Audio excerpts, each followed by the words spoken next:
જય કિસાન મિત્રો, હું આપનો રાજુ કરપડા।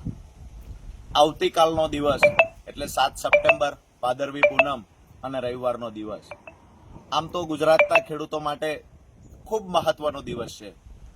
35 વર્ષ પછી ગુજરાતમાં ફરી એક વખત ખેડૂત સંગઠિત થઈ રહ્યા છે। ખેડૂતોની પડતર માંગણીઓને લઈને ક્યાંક ને ક્યાંક સરકારે નિર્ણય લેવાનો હતો, એની જગ્યાએ પૈડા પર પાટું મારવાનું કામ કેન્દ્રની ભાજપ સરકારે કર્યું।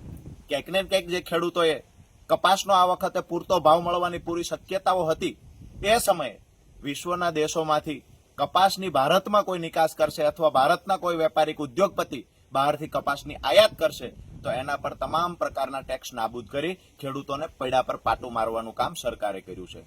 આ સમયે ચોટીલાની અંદર સૌરાષ્ટ્રભરના ખેડૂતો એકત્રિત થવાના છે।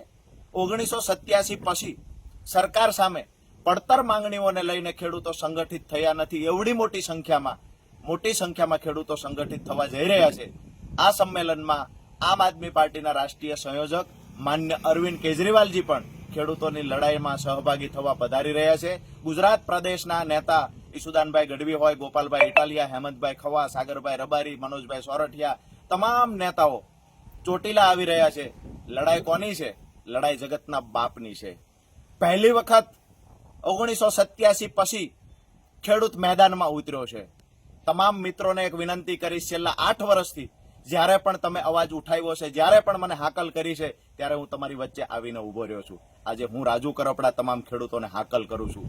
આવતીકાલે ટાઢ હોય, તડકો હોય કે બારે મેઘ ખાંગા થયેલો વરસાદ હોય, આ તમામ પરિસ્થિતિઓની વચ્ચે પણ આપણે જગતના બાપ છીએ। આપણી તાકાત બતાવવાનો સમય પાકી ગયો છે।